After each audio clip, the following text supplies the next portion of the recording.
Sun's hanging high, afternoon's here. Palm trees sway and the sky's so clear. Grab your stash, take it slow. Take time to talk, let the good vibes flow. Waves roll in, a rhythm so sweet. The sand is warm beneath your feet. In the cove we take it real slow. Take time to talk, let the stress go. Take time to talk in the afternoon. Feel the warmth as it fills the room. Cannabis clouds drifting so high. Kick back, relax, watch the day go by. Take time to talk, breathe it in deep. In the cove where the chill runs deep. Every puff brings peace to your mind. Take time to talk, leave it all behind. Feel the breeze as it kisses your face. Find your peace in the sunny place. Spark it up, let the hours fade. In the cove where memories are made. Afternoon sun paints a perfect light. As you talk, everything feels right. Take your time, let the high take hold. In the cove where the stories are told. Take time to talk in the afternoon. Feel the warmth as it fills the room. Cannabis clouds drifting so high. Kick back, relax, watch the day go by. Take time to talk, breathe it in deep. In the cove where the chill runs deep. Every puff brings peace to your mind. Take time to talk, leave it all behind.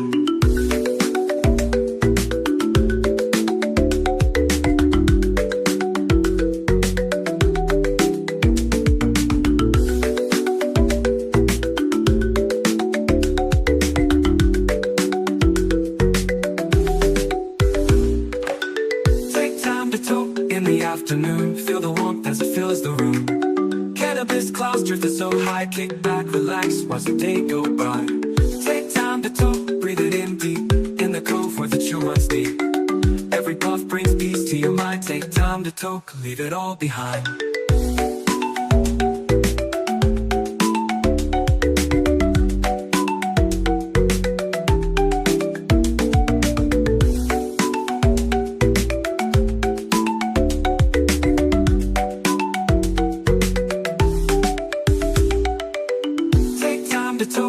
Afternoon, feel the warmth as it fills the room. Cannabis clouds drifting so high. Kick back, relax, watch the day go by. Take time to talk, breathe it in deep. In the cove where the chill runs deep. Every puff brings peace to your mind. Take time to talk, leave it all behind.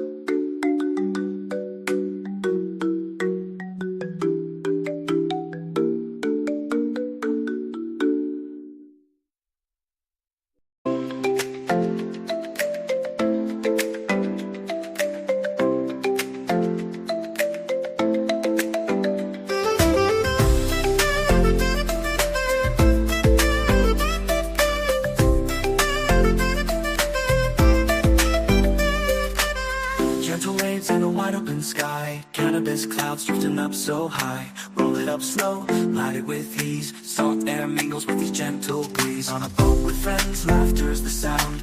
Passing around as the sun goes down. Smoke trails swirl, dancing with the tide. In the cove's embrace, just along for the ride. Smoking on the sea with the vibes just right. With the waves and stars and the moon's soft light. Float through the night with the cove crew near. Every puff's a memory, clear and sincere. Smoking on the sea, feel the rhythm flow. With each inhale, watch the calmness grow. Let the sea rock gently, set your soul free. We're smoking on the sea where we're meant to be.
soft glow. Take a hit, feel the warm winds blow. Eyes half closed, heart open wide. Smoking on the sea with the tide as our guide.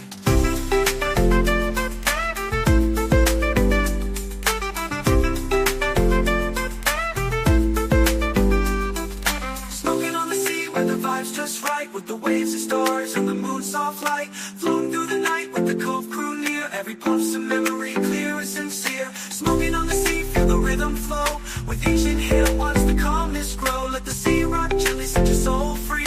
We're smoking on the sea where we're meant to be.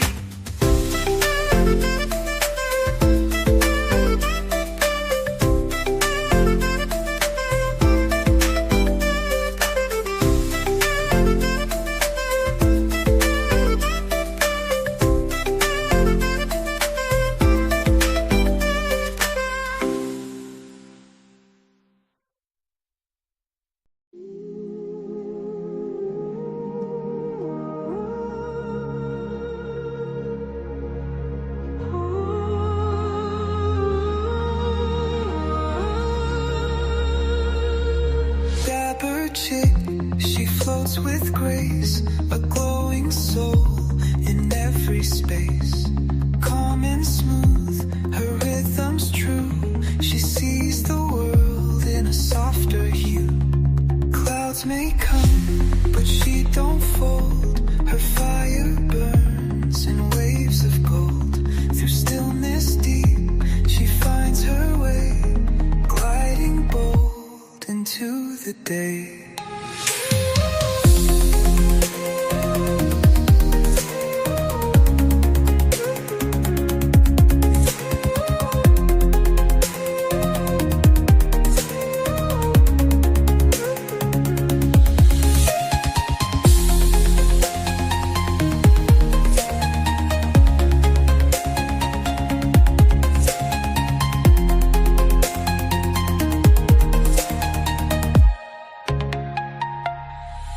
Dabber chick, she floats with grace, a glowing soul in every space. Calm and smooth, her rhythm's true. She sees the world in a softer hue. Clouds may come, but she don't fold. Her fire burns in waves of gold. Through stiffness deep, she finds her way, gliding bold into the day.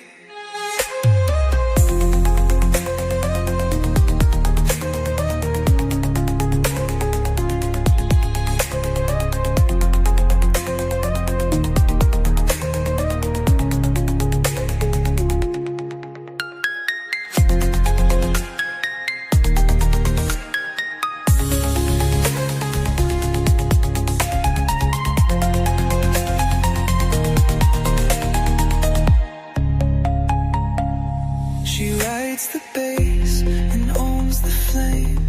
Dapper chick, don't play no game. Glowing up while others freeze. Ripping clouds with effortless ease. Louder now, her name's the spark. Turning hairs from light to dark. Don't mistake her mellow tone. She'll blaze it high and hold her throne.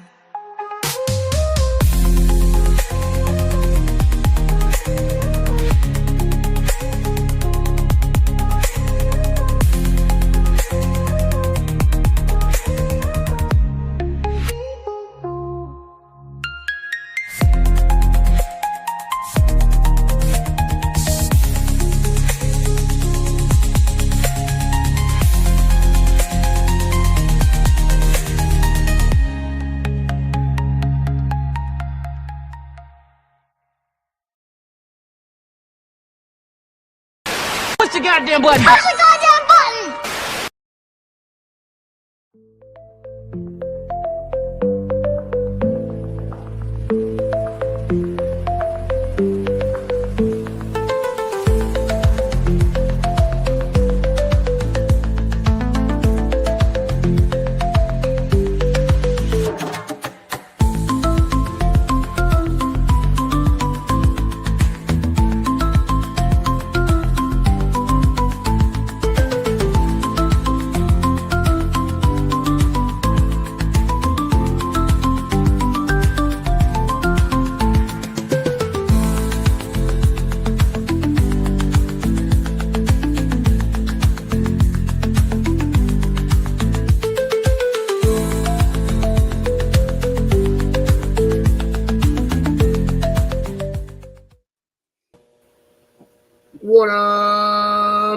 everybody. Happy friggin' Tuesday. What up, Cops? What up, Kelz? What's up? What up, and happy motherfucking totally terrific Twisted City Tie-Dye Turpy Taco Token Tunes Tuesday. All you amazing ass people out there. Cheers. Cheers, everybody. I'm super excited for some Guardians of Unity. It's gonna be a good one. We said you gotta wait a week to find out. It's been a week. It's been a week. What up, Kay? How are you? I hope you're having a wonderful day. Hi, Ma. Hope you had an amazing Tuesday so far. How's it going, Mama Roo? What up, CJ? How are you, dear? Hope you are having a wonderful afternoon. What up, Crystal? Hope you've had an amazing day so far. What oh, sorry. What up, Annie? How's it going? Damn, first you don't let her say bye. Now you're not gonna let her say hi to people? What up, Ash? How are you? I hope you're having a wonderful day. What up, Heather? Want to make sure you were letting me go that time. How's it going, Erica? What up, Magic? How are you? I hope you're having a wonderful day. What up, Faisal? Hope you've had an amazing day so far. What's up, cornbread? I hope everybody's had a dope ass Tuesday. I'm super excited for today. It's gonna be an amazing day. That's not where that goes. There we go. It's super nice out. Not here. No? Cloudy and shitty? Oh, it's raining its ass off all day. Hey, what up, Kimmy? How are you? I hope you're having a wonderful day. What up, Kimmy?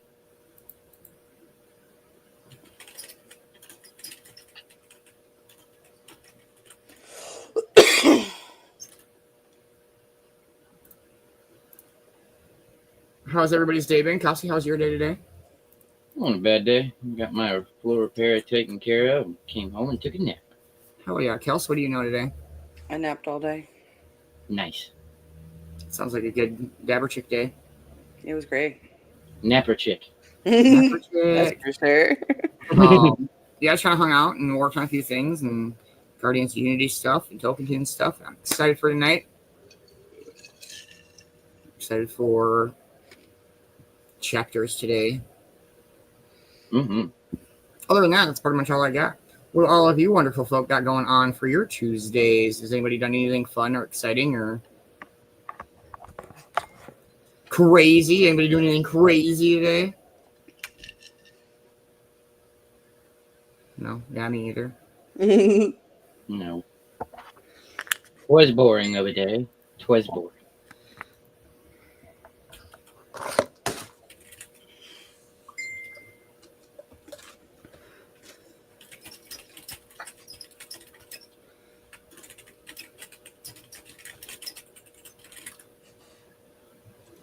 Took a nap too, CJ? Hell yeah. Oh, the rainy weather that was around your way and our way. Definitely a perfect day for naps. That's why I took one when I came home.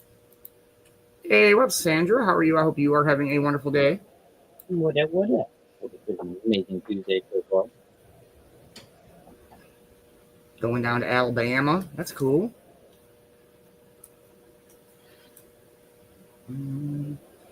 5 minutes out, everybody.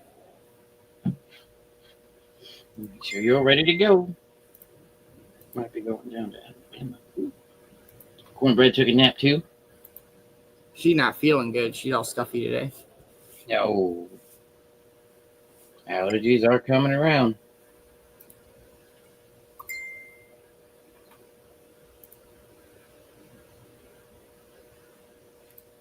We're all just taking naps before Token Tunes. It's okay. That's right. That was actually my reasoning behind it. I'll go ahead and get a nap in now.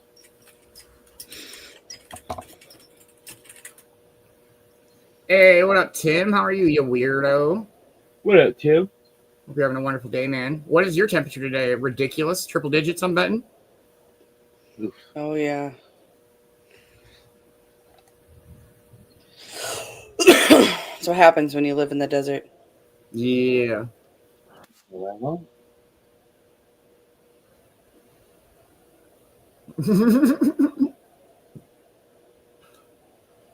I'm just saying, Magic. If like, it's just, by the time you start, it's gonna be 420. Huh. Magic being magic. As always. You touching buttons again? I'm about to push a button in Das Boot. How about that? Magic. Magically gone. Poof. I don't think that's magic. Words in. It is Taco Tuesday. Pretty sure any day can be Taco Day. Okay. Wednesday. If it ends with Y, it's good for me. Exactly. I saw that. I started the wrong one. Uh-huh. Yeah. I just happened to look over that way right Right as Kimmy's comment came in, it shifted everything. That's how I was clicking it. Everything shifted up. 2 minutes out, everybody. 58 degrees. I can put up with them temps. That's a good range right there. Oh wow, you're only at 88 today, Tim. That's wild. You guys Yeah. got like jackets on and shit. They've got their Parkers on. That's what Dang. I was about to say. They're staying warm. It's all right. It's too cold out for that shit. They're out shoveling sand off their sidewalks. I don't know. I'm trying here, everybody.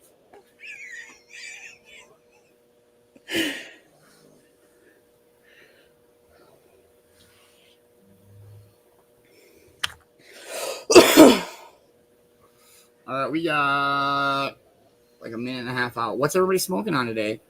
Kelz, what are you rocking on today? Okay. I have a mix of goofies and glitter heads. Nice. So, glitter roofies? Not calling it that. I'm gonna call it goofy heads. How about that? That sounds better. Hey, that looks really good. In the sun, it's like sparkles. Damn. It's interesting. You don't think they put like actual glitter in it, do you? You're not. I Like, hope not. You're not like smoking glitter, are you? I mean, it's probably fine. I'm just curious. I mean, I mixed the two together. Dang, Crystal 98. That's wild. We only got 61 today. Bonzilla in this bitch. What up, man? Hope you're having a wonderful day. I hope you're ready for some Guardians of Unity.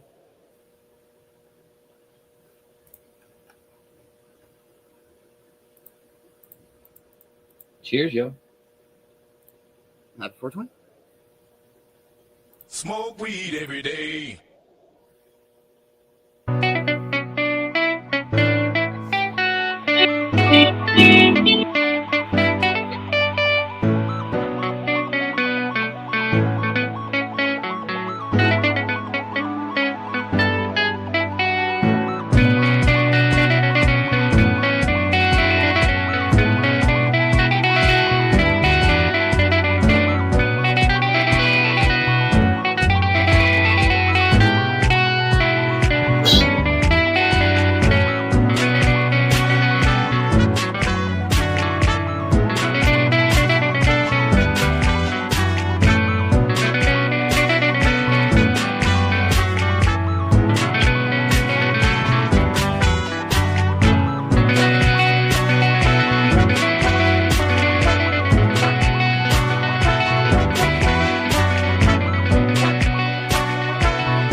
Let's fucking go. What up, Jenny? How are you? Hope you're having a wonderful day. What up, Gary?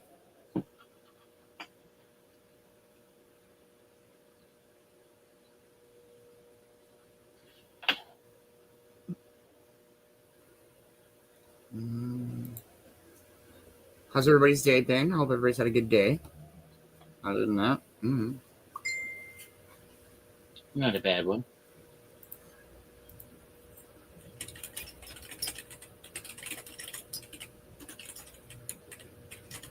Hey, what up, Ashlyn? How are you? Hope you are having a wonderful day. What up? Happy Tuesday.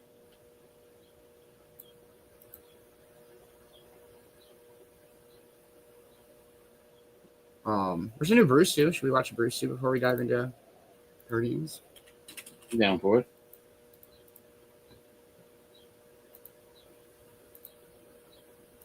Which is really weird because we were just talking about this one not that long ago, and we were like, "Oh, this is one's missing." Oh no! What up, Jenny? Well, hopefully this will make you laugh. I love watching these Bruce Stews. They're fucking funny.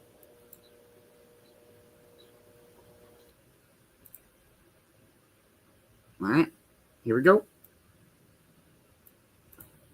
All right, now I don't know about you, but one of my favorite shows as a kid was a little Nickelodeon game show called Legends of the Hidden Temple. And this show was pretty much your standard Nickelodeon game show at the time. You had a bunch of kids competing in trivia and physical challenges. And oh yeah, of course, there's a big daddy obstacle course at the end. Of course there is. Why not? It's the 90s. But what set this show apart from the rest was it had this giant animatronic talking head named Olmec, and this was apparently his hidden temple. This was his house. I am Olmec. This is my hidden temple. This is my house, you little bitches. Now, the temple was a 2.5-story fun house in Universal Studios. It had a bunch of rooms filled with puzzles and obstacles. Now, the whole goal of the show was for kids to navigate this temple and steal an ancient artifact that belonged to Olmec. If they somehow pulled that off, guess what? They won a trip to space camp. And space camp was cool in the 90s, let me tell you. Rockets and fucking stars and the rings of Saturn, bitch. Now, every episode would have a different ancient artifact that these kids were trying to get. It'd be something like Joan of Arc's helmet or Leonardo da Vinci's paintbrush, fucking Ben Franklin's Bop It Extreme 2. Look, they pulled a lot of these artifacts out of their ass, all right? A lot of them were complete horseshit, if you ask me. Hell, a lot of the times, they weren't even ancient artifacts. They'd be like new age shit. Today's episode is The Legend of Bill Clinton's Golden Saxophone. And you'd be sitting on the couch like, Bill Clinton's golden saxophone? That motherfucker's still in office. What the hell? Now, the contestants on this show were made up of 6 teams, and they're all named after colored animals. You'd have teams like the Blue Barracudas, which was America's favorite team, we can all agree. And then you'd have teams like the poop-ass Purple Parrots, which everybody hated because they always sucked ass. I don't know if they did it on purpose, but it sure seemed like all the shittiest kids were always on the Purple Parrots. There'd be like a cross-eyed kid, some kid with a fucking gimpy polio leg and shit. Yeah, pretty shitty odds in Vegas, if you ask me, on the fucking Purple Parrots. They sucked ass. Now, the show was hosted by a guy named Kirk Fogg. And ladies and gentlemen, I have to say, that's the shittiest name I ever heard of. Those fucking syllables don't go together. What the hell is that name? Can you believe some mother at some point in time looked at her newborn baby and was like, oh, he's the most precious thing in the world?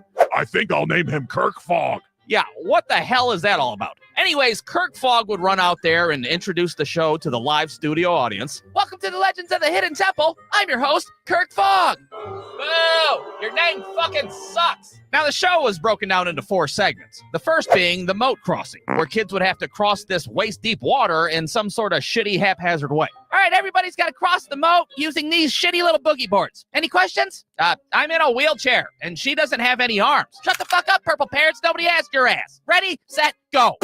Now, this was kind of wild because only the 4 fastest teams got to move on. That means a third of the teams got eliminated within 2 minutes of the goddamn episode. Well, that's bad news for the Silver Snakes that are both fucking asthmatic and didn't even make it halfway across. And it's even worse news for the shitty Purple Parrots who were probably fucking face down in the water dead at that point. Their parents would be up in the stands like, oh, what the hell? We're done already? God damn it, Travis. I had to take out a HELOC on our house to afford this trip to Florida. What the fuck? But hey, in true Nickelodeon fashion, at least they get some shitty consolation prizes, which was either a Looney Tunes wristwatch or, I shit you not, a goddamn bottle of chocolate syrup. What the hell? Whoopity-doo, Travis! Whoopity fucking do! Now, the 4 remaining teams will then move on to the next segment. The steps of knowledge. Now, if you had to, like, take a shit while watching this show, I'm well, asthmatic. Steps of Knowledge was a good segment to go ahead and take care of that, because it was just basic, boring-ass trivia. Olmec would be up there telling this long-winded fucking story about the ancient artifact. Bill Clinton enchanted all of America with his golden saxophone. He also invented the state of Arkansas, and he was half man, half penis. And then all of a sudden, boom, pop quiz time. You get a question right, you move down a row of the fucking steps of knowledge. The 2 teams that reach the bottom get to move on. How many women did Bill Clinton sleep with in 1996? Every single one? That is correct. Every round of the steps of knowledge would always end the same way. And that would be with 2 winning teams at the bottom and 2 fucking attention deficit teams at the top that didn't even answer one single question right. So they would promptly fuck off and get their chocolate syrup prize. And we'd move on to the 3rd segment. The Temple Games. Now, the Temple Games were 3 activities that the final 2 teams would compete in order to earn pendants of life. Whoever had the most pendants of life got to move on to Olmec's Temple Run, aka The Big Daddy Obstacle Course. Now, these games would always be loosely based on that episode's theme. So for a fucking Bill Clinton saxophone episode, it would be like, you guys gotta fucking climb this rock wall that's in the shape of Arkansas. Now you guys gotta fucking balance the budget with Newt Gingrich. How about that? Okay, whoever throws 2 balls through this mouth hole of this cardboard cutout of Monica Lewinsky gets the last pennant of life. You know, Bill Clinton shit, whatever they could think of. But naturally, whoever got the most pennants of life got to move on to the one and only Olmec's Temple Run. Now, the Temple Run was really what put the asses in the seats. And the concept was pretty simple. One kid would have 3 minutes to Indiana Jones's ass inside and try to snag that sweet, sweet Bill Clinton saxophone. Now, each room in the temple would have either an obstacle or a puzzle that they'd have to navigate in order to reach the next room. And if they got the artifact out of the treasure room and ran it back to Kirk Fogg in time, well, guess what? Space Camp City, here we fucking come. Well, now, on paper, that doesn't sound too difficult. Well, what if I told you that 3 of the random rooms in the temple had strange, angry men inside that would snatch your ass up? Come here, you little fucker! Oh, fuck, yeah, that's a little bit different now. Yeah, those would be the temple guards, and you did not want to screw around with them. Now, luckily, if you had one of your pendants of life from the temple games, well, they would snatch that up instead of your little 11-year-old ass. But God forbid if you didn't have a temple of life pendant, well, they would fucking physically remove you from the premises and carry you off like a piece of luggage. Now, what they did with those kids, I have no idea. I'm pretty sure they would just boot them out in the Universal Studios parking lot like, fuck off, you lose. No space camp for your ass.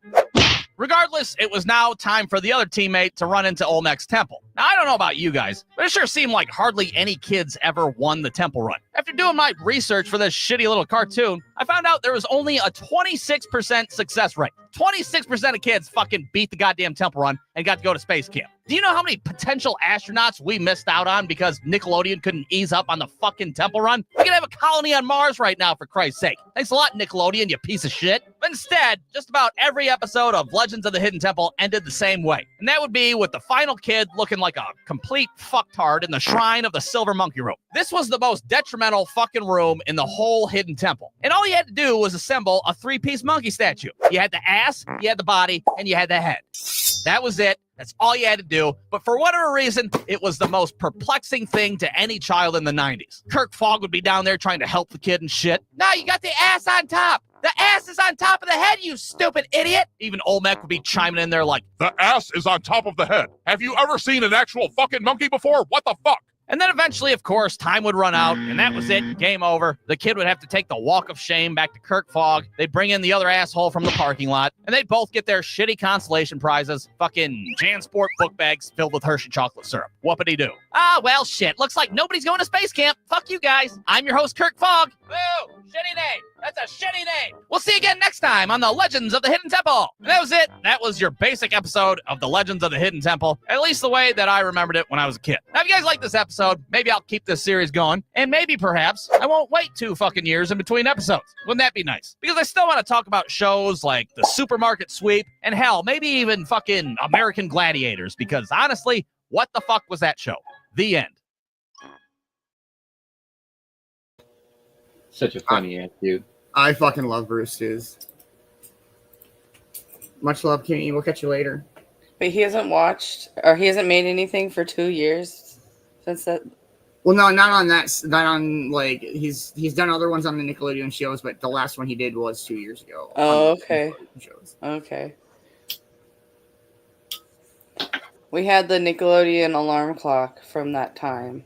Oh, And when the alarm clock would go off, it'd be like 3, 2, 1, and then it would just scream Nickelodeon at you. Nick, Nickelodeon, Yes. over and over and over and over until you figured out how to turn that bullshit off. It was awful.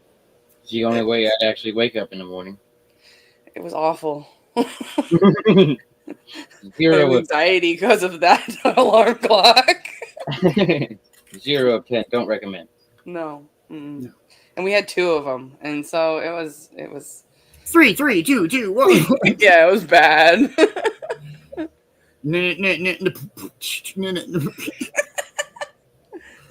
All right, we'll play a quick song. We'll dive into some Guardians of Unity. Everybody, let's fucking go. Let's go with this one.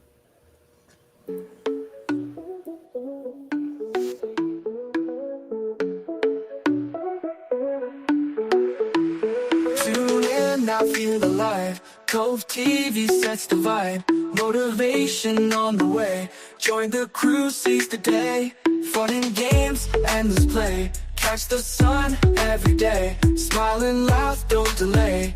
In the Cove, let's all sway. Cove-TV, feel the breeze. Joy and fun, come with ease. Catch the waves of summer's beat. Find your groove, it's a treat. Best shows under the sun. Every channel full of fun. Life's a beach, watch and see. Cove-TV sets you free. Motivate, elevate. Come on, let's celebrate. Swipe and tap, don't wait. Join the crew, feel great. Cove-TV, feel the breeze. Joy and fun, come with ease. Catch the waves of summer's beat. Find your groove, it's a treat.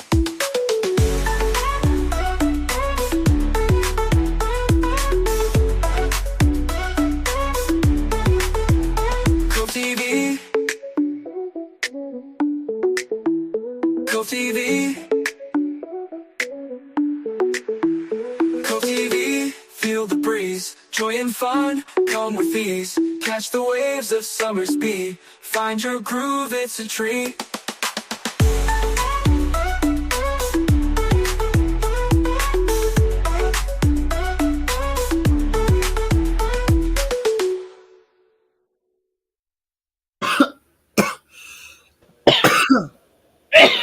Fuck. Cool. I'm surprised that worked that well. That was dope. Ooh, hell yeah. And it fits on it. Oh, that's so fucking cool. All right. Last week on Guardians of Unity. Here we go.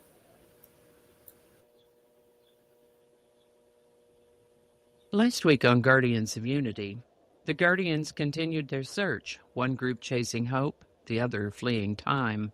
Amber, Ashley, Heather, and Kay pressed deeper into the wilderness, shaken but not broken after a storm that didn't just pass, it hunted.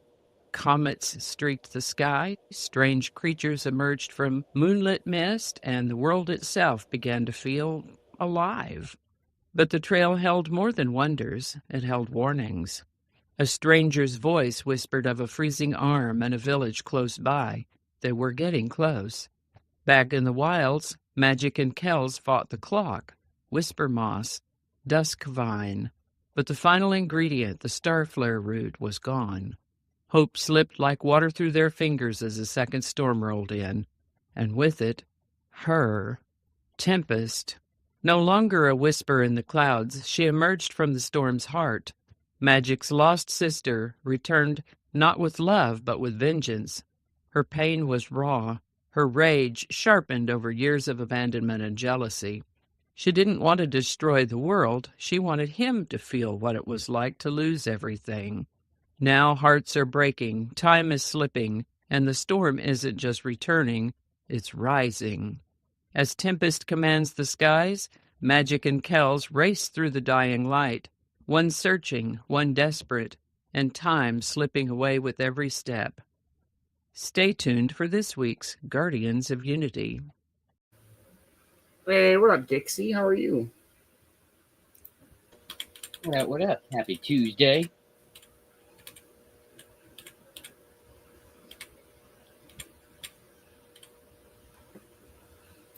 All right, here we go. Our next chapter. Chapter 159. Oh, wait, no. There we go. Chapter 159, Strangers in the Light. The sky was beginning to shift again, golden rays spilling across the treetops as the four girls crested the final rise in the trail. The faint outline of a village appeared below, nestled between two forested ridges. Amber, Ashley, Heather, and Kay stood in silence, staring down at the scattered rooftops and winding dirt paths that made up the quiet settlement. Morgan trotted a few paces ahead, sniffing the air, her tail low but wagging with cautious curiosity. "So, what's the plan when we get there?" Kay asked, adjusting the straps on her pack. Her voice wasn't sarcastic, just tired, genuine. Ashley exhaled slowly. "Honestly, I don't know. We're looking for the guys, but we don't even know if they're here, or what this place even is." "Guess we'll find out," Heather said, brushing a few loose strands of hair from her face. "Let's just be smart about it." The group started down the slope toward the village. As they entered the edge of the settlement, it became clear how quiet it truly was. The streets were mostly empty, a few people moving between buildings, carrying tools or sweeping porches. Most didn't seem to notice the newcomers. Those who did only offered quick glances before hurrying along. The girls paused near the center of town, taking in the sight of the quaint, peaceful market square. The cobbled paths wound between charming stone buildings, each one adorned with ivy or hanging lanterns. Despite its beauty, they stood uncertain of where to go next. A voice called out from a nearby building, faded but well-kept. "Y'all look like you're lost." They turned to see a woman standing on the front steps, one hand resting casually against the railing. She looked friendly enough, with a calm presence and keen eyes that seemed to assess the group quickly. Amber stepped forward. "We're kind of looking for someone, friends, but we're not sure if they're here," Ashley added, "and it's getting late." The woman nodded. "Name's Vicky. I run the schoolhouse here." She pointed to the building behind her. "I've got a basement room, nothing fancy, couple of couches, little table, clean blankets. If y'all need a safe place to sleep tonight, you're welcome to it." The girls looked at one another, exchanging murmurs and uncertain glances. It wasn't ideal, but the sun was already dipping low, and they didn't have a better option. "Thank you," Ashley said. "That'd mean a lot." Vicky smiled and motioned for them to follow. She led them around back of the schoolhouse to a stairwell that descended into a small, cool basement. Inside, the space was cozy but sparse. Two mismatched couches, a couple of chairs, a shelf with some books, and a little makeshift kitchen area. As they stepped inside, the girls exchanged a few unsure whispers, glancing around the basement warily. "Is this really okay?" Amber murmured, her voice low and cautious. Ashley gave a small shrug of her shoulders, not entirely convinced either, but willing to take the chance for a night indoors. "Y'all like shepherd's pie and fresh bread?" Vicky asked. The girls exchanged a few nods, still unsure but clearly hungry. "Good," she said with a warm smile. "There's some in the oven upstairs. I'll bring it down. Y'all get settled." As soon as Vicky had disappeared up the stairs, the girls huddled close near the couch, whispering among themselves. "So, are we actually staying here?" Amber whispered, eyes flicking toward the door. Kay looked around slowly. "I mean, we don't really have much of a choice. It's dark. We're exhausted." Heather gave a small shrug. "She seems okay. Morgan doesn't seem worried. That counts for something." Ashley sighed and nodded. "Let's just stay alert, but yeah, it's safer than being outside." With a few uneasy glances exchanged, they began to settle in. True to her word, Vicky returned a few minutes later with warm plates of shepherd's pie, a few slices of fresh bread, and a couple of extra blankets. The girls exchanged unsure glances as the aroma filled the room. Vicky caught their hesitation and gave a gentle nod. "It's okay," she said softly. "You're safe here." They ate quietly at first, the tension slowly easing from their shoulders as the comforting feel of home-cooked food settled over them like a warm blanket.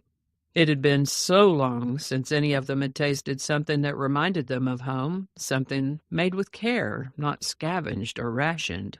Kay took a bite and raised her eyebrows in surprise. "Okay, this is amazing," she said with genuine appreciation. "For real," Heather added between bites. "I don't remember the last time we had anything this good." Vicky gave a small smile from where she leaned against the doorway, watching them. "Glad it's hitting the spot. Been making extra lately for a group that's been helping out with the rebuilding. Figured someone will be hungry eventually." She stepped back and gave them a little wave. "Sleep well, all right? Coffee be ready before the sun's up. I'm an early riser. Have to be around here. Helps to get a head start before the rest of the village wakes. You're welcome to join me whenever you're up." Morgan trotted over toward Vicky, her curiosity outweighing her exhaustion. The woman crouched down slowly, a nervous smile playing on her lips as she reached out and scratched gently behind Morgan's ears. Morgan leaned in, clearly loving the attention, her tail thudding softly against the floor. Ashley smiled and said, "Her name's Morgan. She's our friend's dog." "She's beautiful," Vicky said warmly, still scratching behind the dog's ears. She gave the girls a knowing glance and added with a light chuckle, "Basement door does lock, by the way." She winked, the gesture playful but understanding. "Night, pup." Satisfied and calm, Morgan finally curled up near the corner, resting after the long day, her ears twitching with contentment as the warmth of the room and food lulled her back into calm. Amber locked the door with a soft click. "Just to be sure," she murmured, casting a glance toward the others. One by one, they made makeshift beds on the couches and chairs. They kept their gear close, within arm's reach. Morgan jumped up into Ashley's lap with a soft grunt, causing Ashley to laugh lightly. "All right, girl. Get comfy," she said, settling into the cushions with the dog nestled in, even if they didn't fully trust it. Outside, the village slept under a quiet sky, and inside the basement of the schoolhouse, the girls slept too. Tired, wary, but safe for now. Let's go. Hell yeah. All right, I got a few chapters for us today. So. We're good to go. We're good to go. Chapter 160, Morning Light. There you go. Oh, what up, Double Dice Brad? I hope you're having a wonderful day, brother. Shit, what up, Brad? Hope you've had a great ass day so far, dude. Chapter 160, Morning Light. The sun crept slowly over the ridge, spilling soft golden light across the village rooftops. A gentle mist lingered above the fields, and the quiet peace of early morning wrapped around the market square like a warm shawl. Vicky sat on a large wooden porch at the back of the schoolhouse, overlooking a quiet clearing where morning dew still clung to the grass. A chipped mug of coffee was cradled in her hands as she rocked gently in a creaky chair, watching the sun climb through the haze, its honeyed glow washing over the world in sleepy brilliance.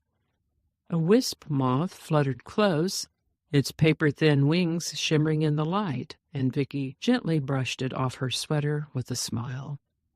Amber came up the side steps of the porch, stretching with a soft groan. Morgan trotted just behind her, her nose twitching as she sniffed the cool morning air. Amber rubbed her eyes, blinking against the brightness. "Mornin'," Vicky said with a quiet smile, not looking away from the sunrise. "Mornin'," Amber replied, settling into one of the chairs at the small table on the porch. "You always up this early?" "Always," Vicky said, sipping her coffee. "Best part of the day. Everything's still quiet, like the world hasn't decided what it's going to be yet." Morgan wandered back down the steps, out into the clearing, her nose low to the ground, tail swaying with curiosity. After a few paces, she paused and looked back toward the porch. Amber caught her gaze and gave a small nod. "It's okay, girl," she said gently. "Go wander. Just stay where we can see you." Morgan gave a soft chuff, then turned and trotted off a little farther, still within sight, her form weaving between tufts of grass and morning mist. They sat quietly, watching Morgan explore the misty clearing. Her lean shape moved gracefully through the dew-kissed grass, nose twitching as she chased the trail of a few drifting wisp moths. Her ears flicked with each new sound, alert but calm. Her path zigzagged through the clearing with quiet purpose. The mist curled around her legs like low, curling smoke, the world still hushed and soft in the early light. There was a rare peace in it all, a moment suspended in quiet wonder. Heather came up the stairs, rubbing sleep from her face as she stepped into the early morning light. "Smells like coffee." "Kitchen's got plenty," Vicky said. "Help yourselves." Heather gave a tired smile and moved toward a chair at the small table, nodding to Amber as she passed. A few minutes later, Kay emerged, followed closely by Ashley, who stretched and blinked in the sunlight. "Morning," Kay mumbled. "Barely," Ashley added with a yawn. Vicky sipped her coffee again and gently brushed another wisp moth from her sleeve. "There's breakfast inside, too. Nothing fancy, just some eggs, fresh glowberry muffins, crisp stone bacon, and fresh squeezed bramble fruit juice." She looked at the group and added with a soft chuckle, "I've been making extra for a group that's been helping the village rebuild. Figured I'd keep it going." As they turned to head inside, Ashley called for Morgan to follow. Vicky waved a hand dismissively with a gentle smile. "She's fine. I'll keep an eye on her." The girls stepped through the doorway into a cozy back room of the schoolhouse. The space was quaint, lined with shelves packed with well-loved books, small trinkets, and handmade knickknacks that gave the room a lived-in, comforting charm. The scent in the air was rich and warm, like fresh linen mixed with old wood and something faintly sweet like cinnamon. It smelled like home. Once inside, they exchanged unsure whispers, questioning silently if this was truly safe. Ashley shrugged her shoulders, still half awake. "She's been good to us so far," Amber said quietly. "Morgan doesn't seem worried." "She said we could lock the door," Kay added. "That means something." "I think we're okay," Heather said. "She seems real and kind." Inside, the girls moved toward the kitchen and began serving themselves. The food was simple but warm and filling, exactly what they hadn't known they needed. There was something almost surreal about the comforting sensation of eating real, home-cooked food again after so long. It wasn't just the flavors. It was the sense of normalcy, of being cared for. "She's seriously the nicest person we've met on this whole planet," Amber said, chewing thoughtfully. "I know," Heather added. "It's refreshing, especially after everything else." Ashley sipped her coffee. "It's the first time this place has felt kind." Kay nodded, glancing toward the window. "She didn't have to help us, but she did. I think that says a lot." After a little more conversation and laughter, they slowly finished their food. As the last bites disappeared, Vicky called softly from the porch. "Y'all have a good day. I'm taking some breakfast over to the neighbors. Make yourselves at home. Morgan's laying up here on the porch. I'll be back later." The girls called out their thanks, and Vicky added with a wink, "Coffee will be hot before the sun's up tomorrow, too." Ashley nodded gratefully, standing up. "Thank you, Vicky, but we really should get back to finding our friends." Vicky smiled, her tone warm. "You'll find 'em.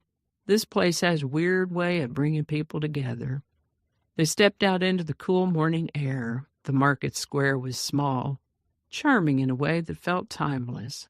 A quaint ring of old wooden buildings stood like sentinels around the cobblestone courtyard. Colorful banners fluttered lightly in the breeze, and potted plants lined the windowsills. It looked like something out of a dream. Together they stepped off the porch and headed toward the path once more.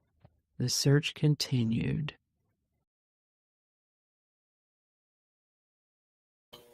Ooh, What up, Boxman? What up, Scott? What up, Yvonne? What up, Man Bear? what up? What up? What up? Happy motherfucking Tuesday, everyone. I know, man. What up, Man Bear? How Shut are up. you? I am good. I'm really excited, but totally terrific. Terpy tie-dye toasting. No, I'm going to try it again. Yeah, I the haven't attempt smoked. was there, but Yeah, I know. Oh, my God. All right, one more time.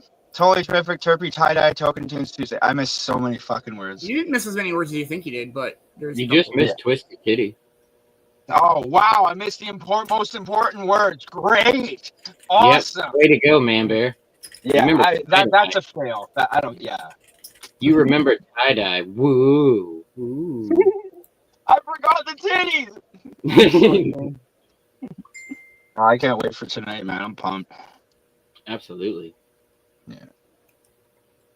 All right, we got a couple chapters left. Ooh, excellent. Everybody ready? Chapter 161. Chapter 161. Morgan? The morning air was cool and clean, the kind that hinted at a warm day to come. The sky stretched overhead in a crisp blue canvas, brushed with a few lazy clouds that drifted like they had nowhere urgent to be. On the wide porch of Ma and C.J.'s house, nestled beneath the gently creaking overhang, the world felt quiet, suspended in one of those rare, peaceful moments between the chaos. C.J. sat with one leg tucked between her, an old chipped mug warming her hands. Ma leaned back slightly in her chair, a soft breeze stirring a few loose strands of her curly hair. Their silence wasn't awkward. It was the language of a long life, steeped in love, shared memories, and old laughter. "Feels like it's going to be a good day," Ma murmured, eyes scanning the sleepy village lane. C.J. nodded, taking a slow sip. "Let's hope it stays that way." Just beyond the porch, in the patch of grass near the garden shed, Coughsy and Beanz had claimed the morning's chore as a full-blown competition. "That's 3 in a row, Beanz," Coughsy called, wiping sweat from his brow and grinning. "You sure you're not cheating with that pre-cracked wood again?" Beanz scoffed. "Pre-cracked, please. I'm just efficient. Watch and learn, Sir Coughs not." With dramatic flair, Beanz hefted a heavy log and tossed it into the air with a grunt. As it reached the apex of its arc, he stepped forward and swung the axe in a clean, upward motion. The blade met the log mid-air with a crack, splitting it into 2 near-perfect halves that landed on either side of him with a dull thud. Ma clapped lightly, chuckling. "You boys keep this up, and we'll have enough wood for winter." Coughsy narrowed his eyes, unimpressed. Not to be outdone, he grabbed a thick log from the pile, tossed it high in the air, and reached into the quiver strapped over his shoulder. With the precision of a seasoned marksman, he knocked an arrow, tracked the spinning log mid-air, and fired. The arrow struck dead center as the log reached the peak of its arc, splitting with a sharp crack before both halves thudded to the ground. The arrow struck center, and the log split in half with a satisfying crack. Beanz gaped. "Damn, okay, that was dope." Coughsy leaned on his bow and smirked. "Oh, I know." The two continued on, tossing wood back and forth, seeing who could make the bigger spectacle. Beanz even tried spinning the axe like a baton before a swing, and Coughsy threatened to bring out flaming arrows just to one-up him. "Idiots," C.J. muttered affectionately. Ma smirked. "Lovable ones." A moment later, the garden gate creaked open. Vicky B. appeared, basket in hand, the soft glow of morning behind her. She had a bright smile and wore a loose sweater with faded embroidery around the sleeves. Her boots clicked lightly on the porch as she made her way up. "Morning, ladies," she called. "Hope you're hungry. I've got fresh glowberry muffins." "Vicky, you're a blessing," Ma said, gesturing her toward the table. "Come join us." Vicky sat down and set the basket between them. She pulled back the cloth, revealing a dozen warm muffins, the tops still slightly caramelized from baking. The smell was intoxicating, sweet, tart, and a little citrusy. As they each took one, Vicky glanced out at the yard where Coughsy and Beanz continued their antics. "Are those 2 brothers?" she asked, watching as Beanz tried balancing a log on one foot. C.J. laughed. "We're honestly not sure. They've got the same energy," Vicky said with a grin. "It's like watching a slapstick play." Ma chuckled, biting into a muffin. It's peaceful, though, for once. She glanced toward the yard again. Where are the other two, the big guy and the quiet one? CJ smiled. Yerp and Manbear? They're off hauling stone today, helping masons rebuild the well. Vicky nodded. Strong backs and good hearts. The village could use more like them. Ma smiled fondly. They're good boys, all of them. The morning remained still, wrapped in the kind of golden quiet only early light can bring. A breeze rustled the trees gently beyond the fence line, and somewhere in the distance the faint song of morning birds carried on in the wind.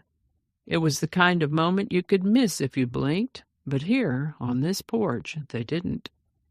So I had an interesting night last night, she said, her eyes flicking toward the horizon as if replaying a memory in her mind. CJ glanced over. Yeah? Vicky nodded, her voice casual but carrying weight.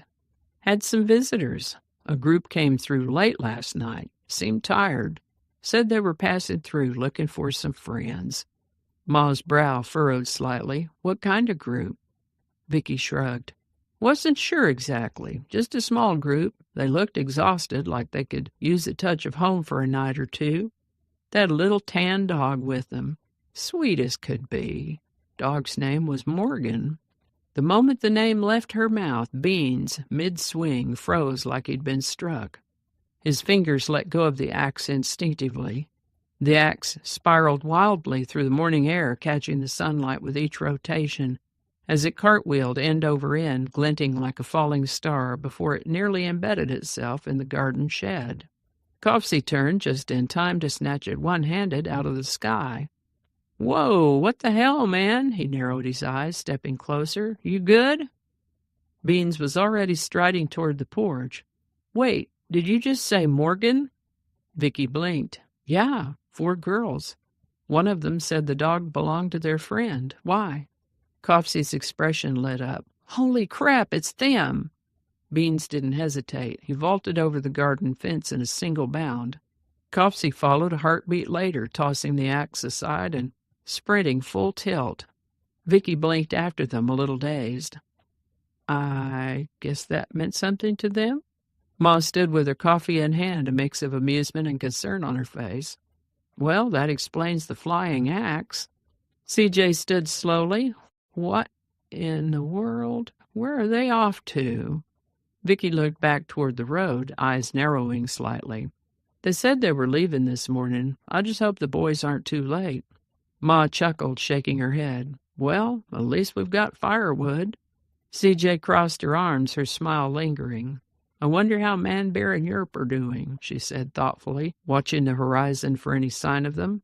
Probably up to their necks in stone dust by now. Vicky leaned against the porch railing, watching their dust trail fade. This place is strange sometimes, but it has a way of pulling people back together. Hey, what up, Rex? What up, Trista? How are you guys? What's going on, everybody? What up, Rexy? What up, Trista? Hope your day's been as amazing as you are. Hope you had a great birthday yesterday. Mm-hmm. All right, we got 1 chapter left, everybody. Here we go. Chapter 162, The Stone Toss. The river glittered in the morning sun, winding its way through the outskirts of the village like a silver ribbon. Just past its bend, nestled into a wide stone cradle carved naturally over time, a large quarry buzzed with motion and sound. The rhythmic thud of stone hitting trailers echoed off the rock walls as men worked in teams, lifting, hauling, and loading slabs into large wooden carts. Each cart was hitched to a strange hulking pair of 2-headed oxen, their wide shoulders swaying with every stomp and snort. Yerp and Manbear stood out among the group, not just in size, but in spirit. They worked harder than the others, shoulders and backs gleaming with sweat, but they never stopped smiling. While many of the other workers groaned and stretched between loads, the 2 of them seemed to thrive in the labor. They cracked jokes, teased each other, and encouraged the villagers like they were longtime friends.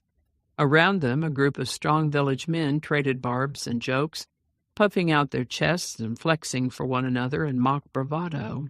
"I think I hauled more than you," one man said to another, adjusting his grip on a stone slab. "You take longer breaks than both of the oxen's heads combined." "Please," another man shot back, "my breaks are strategic. Let the weaker men catch up." Laughter rippled through the quarry.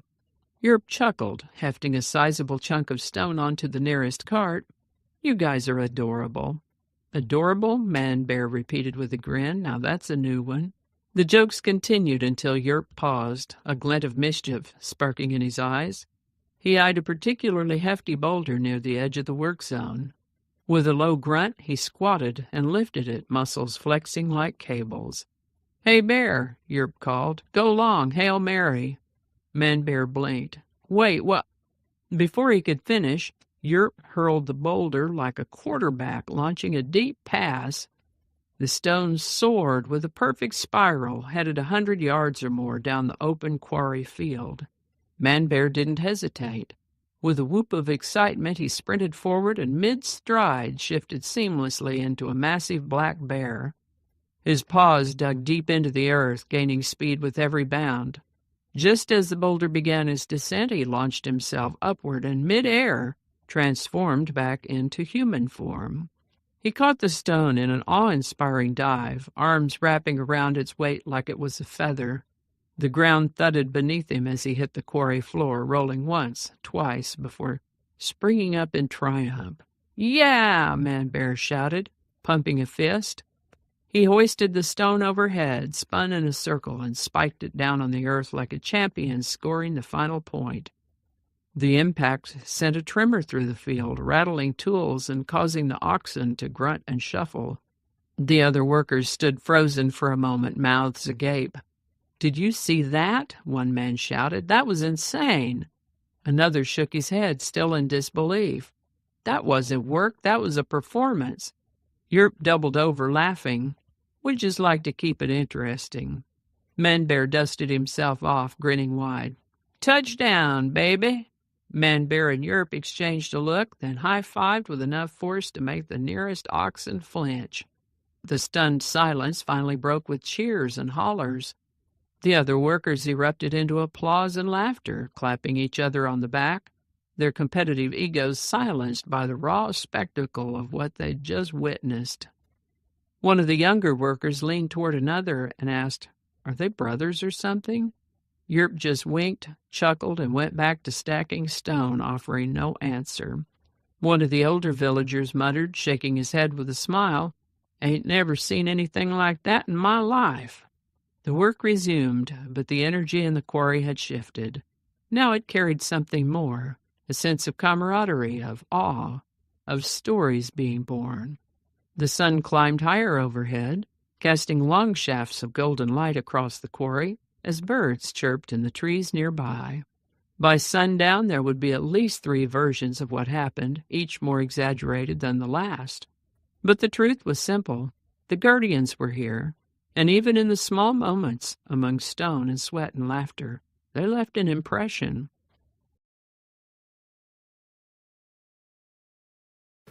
All right, that is our Guardians of Unity for today.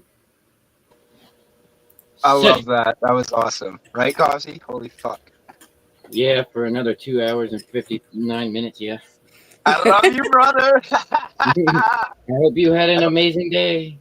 Oh, I did until they made me wash dishes at the end of the day, and I'm like, I don't want to go home soaking wet. You guys are kind of dicks.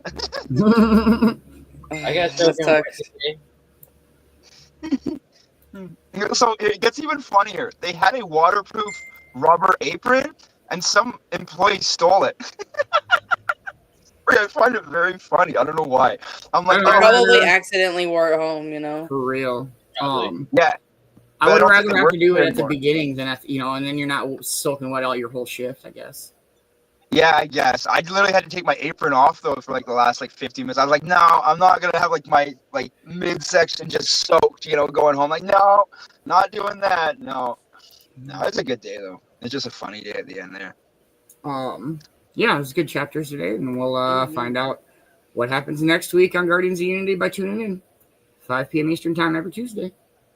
I love the wood splitting. That was really cool. The wood Trying to splitting make was it a little really more. cool. It was pretty deep last week, so I tried to go a little more of a lighthearted. Yeah. That show was fucked up. Just fucked up. It was rude. So,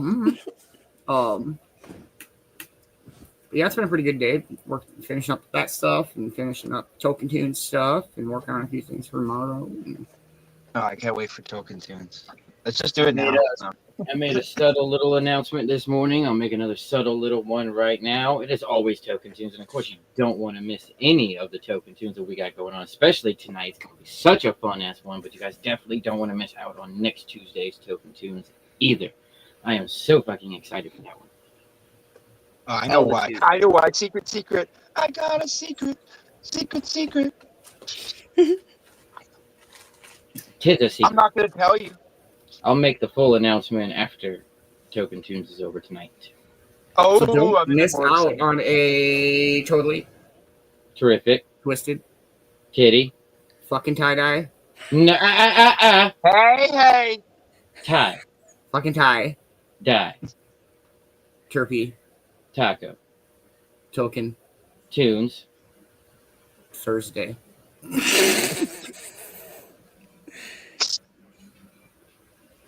You're fired. I was going to say you're fired. Why did you mute yourself? Because I hit the wrong mouse. Oh, gotcha. I was like, what are you doing? I knew you were going to fuck with me somehow. If you have nothing nice to say, don't say anything. What, you muted Yeah, I yourself never heard again? that. Oh, I see what you're doing here. Yep, I got you. Hey, look, come on. Oh, He's like, mute. mute city. It'd be better if I muted. Yeah, I'm excited for tonight. Super challenging Token Tunes month, for real. Like, Yeah. I went deep. This one, I actually, I changed it about 10 times the last couple days before Token Tunes just because I kept going back and going, nah, that's obvious. Nah, that's obvious. Nah, you know what I mean? I kept going, nah, that's too easy for them.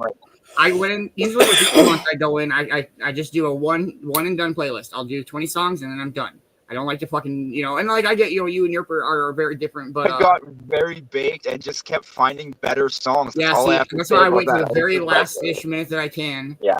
But I go into it with a very clean cut idea of what I'm going to do. And this one was challenging. It was difficulty level. I did that in my first few playlists. I kept going back. I'm like, nope, this one will be better. Nope, this one will be better. And now I just get extra baked beforehand. Yes. Just go and plug the next song coming up. I'm like, ooh, I want to hear that one. And then I want to play next. I'm like, all right, yeah, I'll play next. Oh, yep, that one's in there too. You know what is crazy though is like how similar the four of our music tastes really are. And not once, knock on wood, have we had any doubles on any of the playlists. Nope. Yeah. In a That's year just of Token Tunes. Yeah, and we have had a lot of songs though. Artists. Yeah. Well, let's see, like what I'm gonna do calculator. 960 songs. 80 times 10 is 800, and the other 2 months would be 160. Oh, you asshole! You cheat math. I use the calculator. Yeah, you math cheater. Work smarter, not harder. I was using a calculator. That's both. I beat Yeah, your I was just gonna go 12 times 80. He was using his brains. That's I mean, yeah, so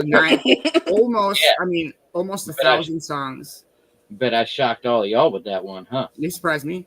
Okay, can I make it easier though? Because I know 12 times 8 is 96, right? I don't know. 12 times 8 is 96.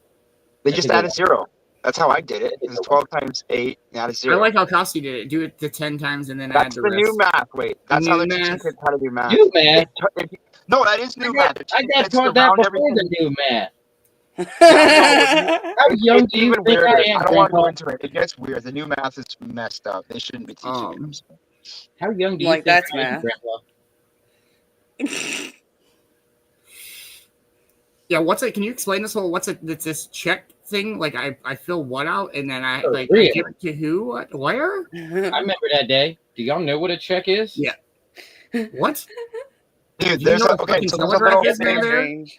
Yeah, man, there's a but little I thing in the also- grocery store. So this is how old some of the grocery stores are. There's a little thing that says check signing like platform for like a person in a wheelchair, and it comes out really low in the counter. I see it every time I go into freaking Safeways. This thing, it says check writing board. It says check writing board right on it. Oh, get him, not you, Coughsy.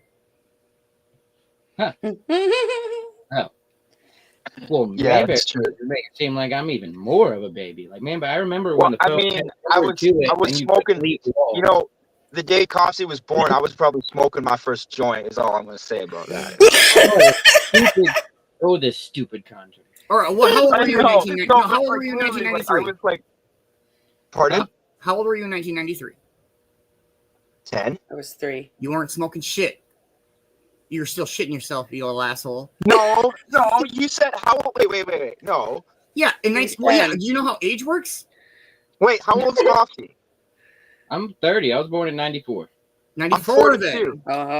Thank you. 94. Yeah. Ooh, you've been 12. I definitely had a puff of a roach at that year. Definitely not like full on smoking, but like my cousin was a smoker. Grabbed something out of his ashtray. I was like, "What's this?" I'm not gonna call his bluff on that because I actually smoked my first joint at 12. Yeah, and I'm like, I didn't know what it was. Contract with him. I caught my cousin.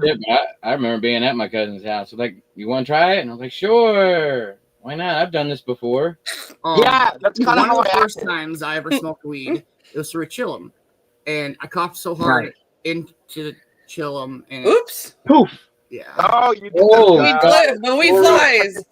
A story like that. Me and my buddy Bobby skipped school one day. Went to his house to play zombies. He lived close enough we can hear the bell at the school to know when class was over. Like, we were that close. But he told me, he's like, all right, I'm going to put weed and keef in this one. It was the first time I ever had a mixed bowl like that. Oh, you got flabbergasted. He goes, all right, look, so nothing gets wasted. I'm going to light it. I'll pull the slide, and you just go with it. I was like, all right, sure, whatever. I'll just hold the bong. Well, the second he pulled that slide, I coughed into the bong and streamed it right into his face. No, you didn't. Yep. No, you didn't.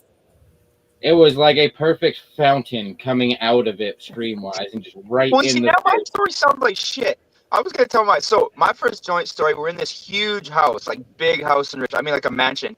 And we're in this big room that had black light stars. You know what black light stars are? Yeah. They're like little stickers you stick on your roof. Well, there was a ceiling covered in them. This is my first joint. And I catch my cousin doing this. He's got his back turned. He's doing something. What the fuck are you doing? He's like, rolling a joint. Me being like Coughsy said, I've done this before. Spark it up is what I actually said. I said, or light it up or something. And then I sat there against the door looking at all these black light stars like, holy fuck, am I outside? Wait, I'm inside. How does it look outside? Because it was like a 40-foot room, and it was just black light stars, and they had 4-foot black lights to light up the whole room, like on the ceiling. It was amazing. Hell yeah.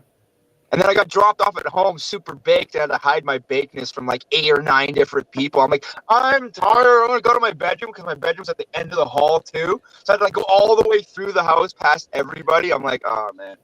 I had to do that a few times. I had a bunch of weed broke up once, and I heard my mom come down the stairs, and I was like, oh shit. And it was like way too late to try to save it. Like I was fucked. And so I was just like, achoo. And it was all gone. I was sitting in not busted. Hashtag love you, mom. Now you're busted. I was sitting in my truck one night. I was 18. Like, it was fine, but none of my saw me smoking or saw me with stuff at this point. And I was like getting ready to go to bed. I had enough for like a gravity and a half left, like bare minimum scraping to get it. And as I pulled that last gravity, I hear footsteps coming towards the truck. And I just, you know what? If you don't want to see what's going on, don't walk up here because I'm not stopping. It's the last one. I'm not stopping. And then sure enough, she walks all the way up to the door, gets in the light from the truck and looking. I'm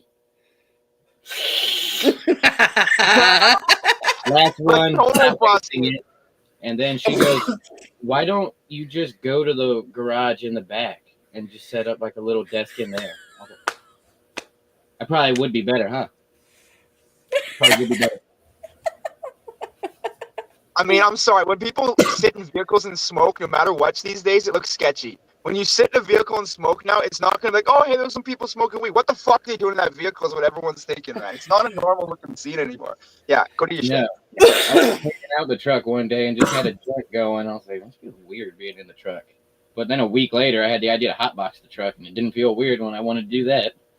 So I used to always like give my buddy shit because like when you smoke like a blunt in a car, like that is like if you are super fucked if you get pulled over. Like there's no hiding that. So I was just like fuck that, and so I just rolled around with a bong. I just had a bong, and like we would just go park out in the middle of nowhere on the gravel road by the windmills. 2 o'clock in the morning, we just sit and rip the bong. I had 2 12-inch Kenwood subs.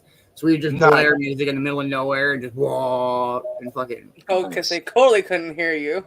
Oh, right. Well, we were like a couple miles from any house. Dude, I love the past midnight life when I was a teenager was the best life for me. I could skateboard, smoke weed, hang out with anybody I wanted. Like, had this one friend who was a couple years younger than me. We always met at the golf course because the golf course gets lit up by the moonlight and you got a nice green to sit on, you can see everything around. It was so cool. So we sit on the 18th green and just sit there getting blitzed at like you said, 2 a.m, just chilling, looking at the stars and shit. Like, it was so awesome.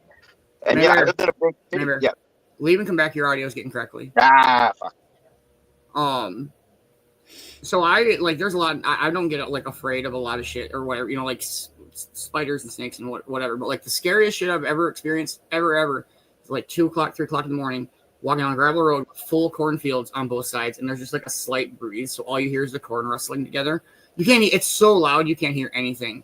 It's fucking terrifying, and like you can't see past the first row of corn, couple of rows of corn, so you have no idea what's truly around you. The children of the corn. Yeah. I made that mistake once at my buddy Seth's party. There was a 4-wheeler that should not have been used. It ran enough to start, and it would turn itself off if you let off the gas in any aspect whatsoever. My drunk self decides, I'm going to go through the cornfield, take the trails. I made it to the middle, and I let off for the turn, and it cut off. And it's middle of the night. It's pitch black. Corn's like 7 feet tall. My short ass can't see over any of that shit to know what's we ain't 7 feet tall. We short. We ain't seeing over that shit. Nope. I had to just wait until one of the other drunk people realized I was going, and then Seth came on the 4-wheeler and was like, I told you not to ride it, and I'm just sitting on it. Yeah. That shit is terrifying. Like, there's nothing out there, but you don't know that. And, like, all you need is a slight breeze for it to get so loud that you can't even... And it's not, like, overwhelmingly loud. It's just all you hear is corn rustling. I know I've asked this. What's the smallest town you've ever been at when it's been pitch black out? What is, like, the quietest, smallest town you've ever been in? Like, pardon? Matthews County. It's got a population of, like, 1,500 people, and it's a decent sized county, but it's all country, so everyone's spread out to where you go there past like 7 o'clock at night, there's no one around. It looks like a ghost town. Where we used to live, about an hour up north, it's called Wells, BC. It's actually really close to a historic gold mining town called Barkerville. There was 150 people living there when we lived there. By midnight, everyone was either at home smoking weed or in bed. I walked home one night down this very dark path. All I heard was a little snap, like a tree branch or something. I just started running. I didn't know what it was, but there was no noise, no wind, no cars, no dogs, no nothing. I mean, like the absolute silence, like Silent Hill silent. It was scary. It's exactly what it sounds like, Bongzilla. Where we lived in Great View, it was super quiet at night. There was no one around, except for my dog barking. I was driving home from work one night. I closed the kitchen and sat at the bar for a while, so it was like 1 o'clock in the morning, and it was storming out really bad. I'm driving down Highway 75 in Laverne, and it's like super street lit up. Like there's businesses on both sides and everything like that. But it was storming, and all of a sudden, like the whole town lost power, and like everything, it was just pitch black. All I could see was my headlights. It was a fucking super surreal experience. I don't know what it is about those times when that happens and stuff. It's so crazy. Like you feel like you're in a movie. And I felt like I was in a movie running away from like some big bear or something. Like I didn't even look back. It was so dark and so quiet. So what it was is I was working a bar for my mother-in-law who was like sick. I was bartending for her. And we didn't get out of there till like midnight or later. And so like when I was walking home, I've never been anywhere in my life that was so quiet. You wanted to start making noise just so it wasn't that quiet anymore. You want to start kicking stuff or start yelling, and when you yell, the echo, it would echo. It was so quiet, and you're like, oh my, like I'm alone.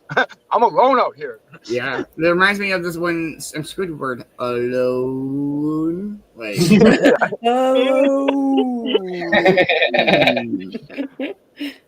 silence is scary as noise, man. For real, it sounds silly, but like You know when you have to like if you have to hold your breath to hear shit, that's too quiet. Yeah. Letting your imagination fill in the blanks for what those random sounds are. Yeah, for real. If you're having a conversation with yourself in your mind, but you don't think it's in your mind because that's the only noise you're hearing, yeah, it's too quiet. All right, like you're like, oh shit, that's me talking to myself. Damn it. I scared myself. Fuck. Yeah. I know people like I've seen videos where people go into like the super duper sound chambers and like that you can't even hear anything. Oh yeah. And they're like, and they come out of that shit and they're like, fuck that. Fuck that. Like it's just like walls of like no sound can bounce back whatsoever. And they say it's just a terrifying experience. It hurts your brain. Yeah, Okay, for real. It's So, fucking weird. The challenge. So the challenge of the month. I have the challenge of the month. Y'all are gonna like probably not do it. Like you know how you like let all your air out. Okay, like you like let all your air out and then scream. That's how you pass Let out. all your air out and scream. I swear to God, do it. That's how you pass out. No, let all your air out and scream. I'm telling you now, you're gonna like it. I can't scream. I don't think I'm gonna. Last time someone told me you're gonna like it, I didn't. Yeah, that sounds like something. Except for the reclaim. It sounds Yeah, like I like that one. It sounds like Mickey Mouse trying to scream. It basically sounds like Mickey Mouse trying to scream. It's really funny because you have no air to push the volume out. So it's like.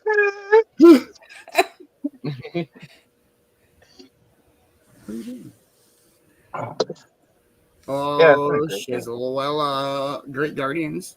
Yeah, I'm glad I got to catch the end of it.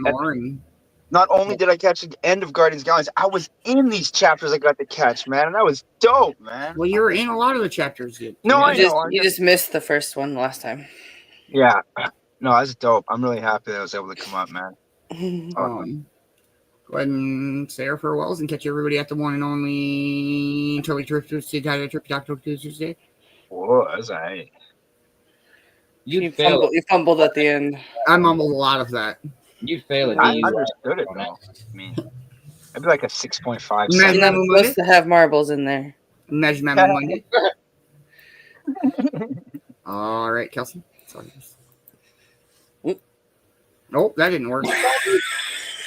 Much love, y'all. We'll catch you for Token Tunes later on tonight. And we'll see ya later. He's about to not let Kelsey say bye again. No, I was. I told her that way, so that way she would go up first. Goodbye. All right, yeah. I do like whips and chains, but you still can't tie me down. Make sure you spread some love and positivity. Do something nice for yourself, something nice for your friends, something nice to stranger, and I will catch you all at Token Tunes tonight. What a playlist this month, guys. I am pumped. Let's go. What just happened?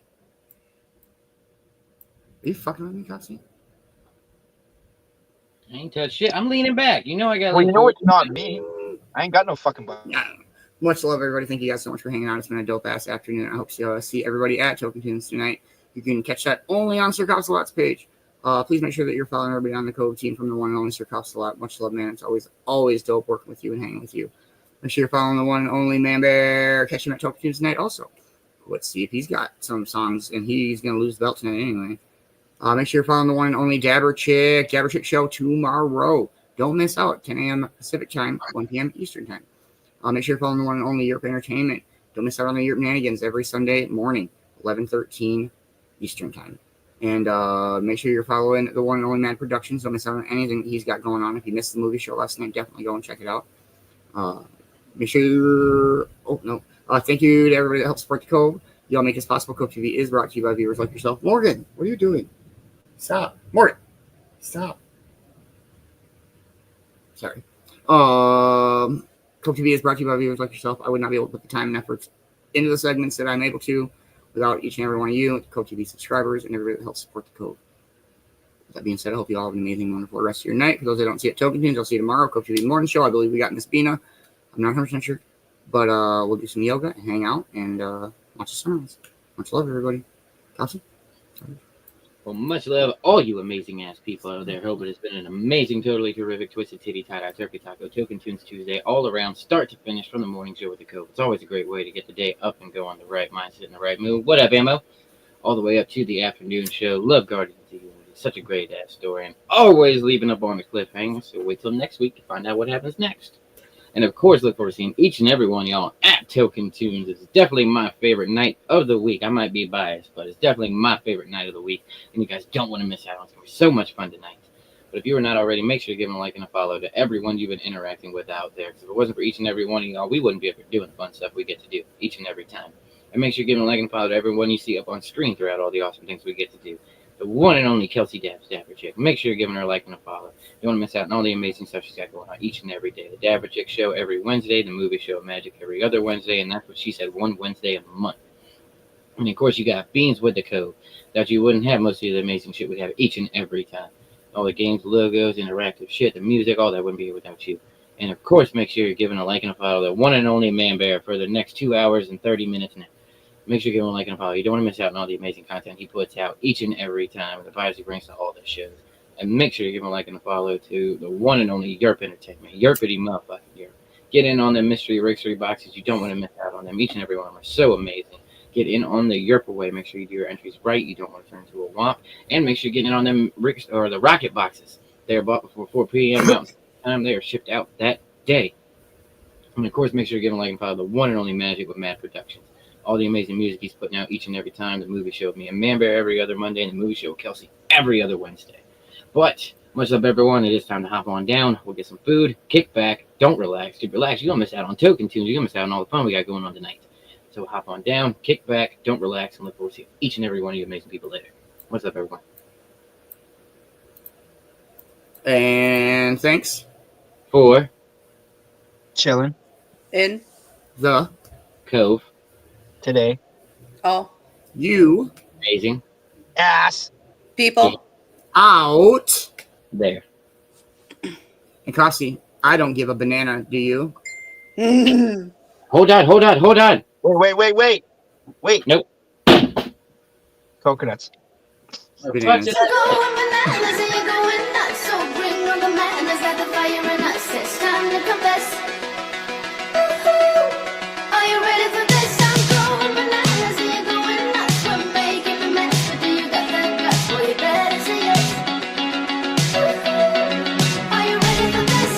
You and I, perfect match, combination in my dreams. Come, let's fly, bring the madness, just like in the movie scenes.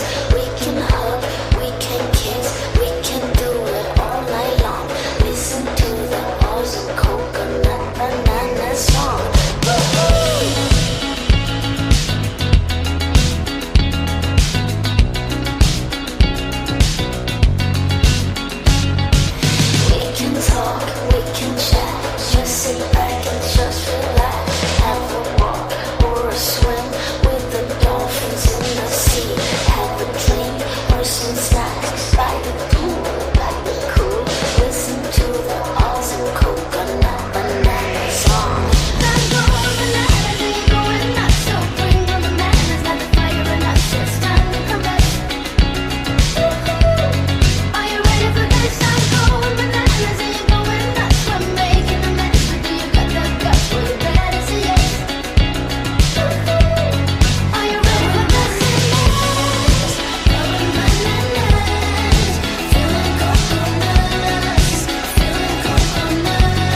Much love, everybody.